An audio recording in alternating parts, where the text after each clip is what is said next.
Hi there, thanks for joining me. In this Repricer.com video, we're going to take a look at our automations feature.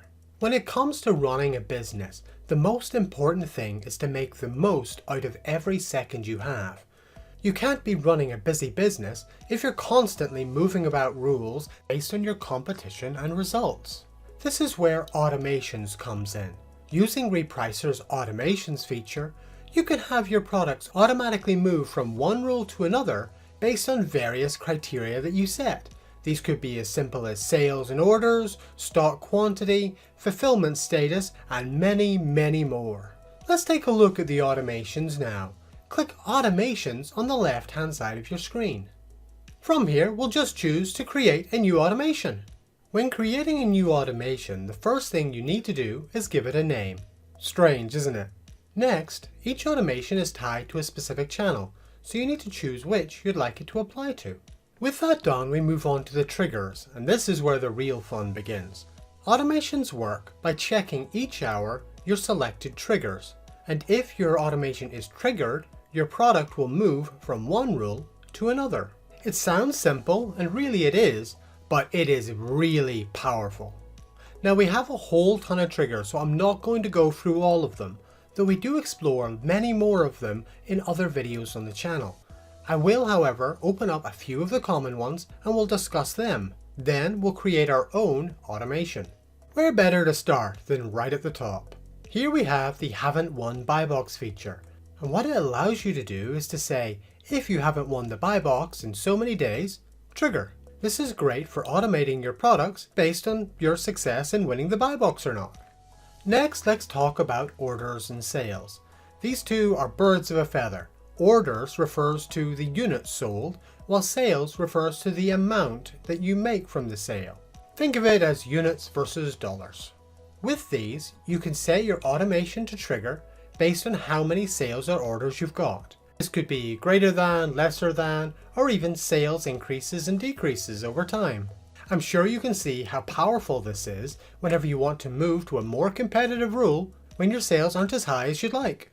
Let's also have a look at date and time. Date and time does exactly what it says on the tin. It allows you to set up an automation to trigger based on the day and the time of day. This means that you can automatically move from one rule to another for set periods of the week. So those are just a few of the triggers. There are tons more, and we do have other videos in the channel that explore them. So I'd encourage you to have a look at some of those. Moving on, we need to determine how the rule part of the automation works. The first drop-down allows you to choose which rules are targeted by the automation. You can have this target one specific rule, or multiple rules, or even all of your rules. Our second drop-down allows you to set which rule you'd like your automation to go to. And finally, we need to determine what happens when the trigger no longer applies. You can have it automatically go back to the previous rule, or just stay on the rule it's on. Something that's important to note is that we'll only revert the last automation triggered. This does mean if you have a series of automations, it won't revert back the whole way. So those are the required settings for an automation. Let's have a look at the automation we've just created.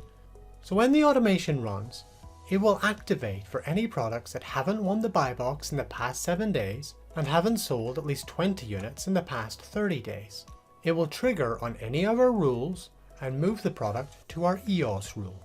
If the triggers no longer apply, it will revert back to the original rule.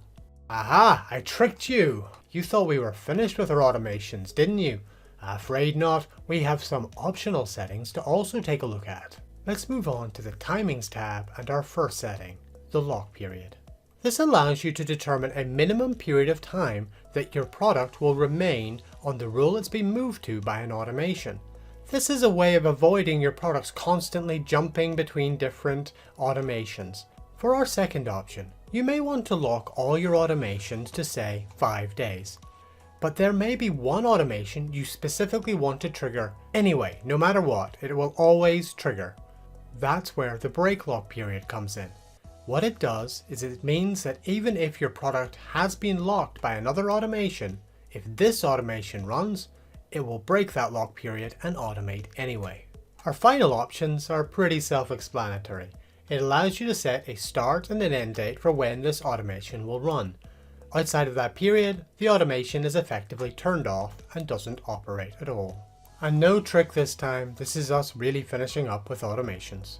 What I'd now recommend you do is have a little play with the automations. I'm sure at this stage you can see why it's so powerful and it could really save you some time, as well as helping you be even more competitive. We do have a number of other videos on the channel which explore specific triggers in detail and even show you methods that you can use them specifically. If you'd like a hand with your automations, do get in touch with our support team. We'll be more than happy to help. If you haven't started your free trial with Repricer yet, we offer one free for 14 days, no credit card required. Or why don't you sign up a demo with one of our helpful team.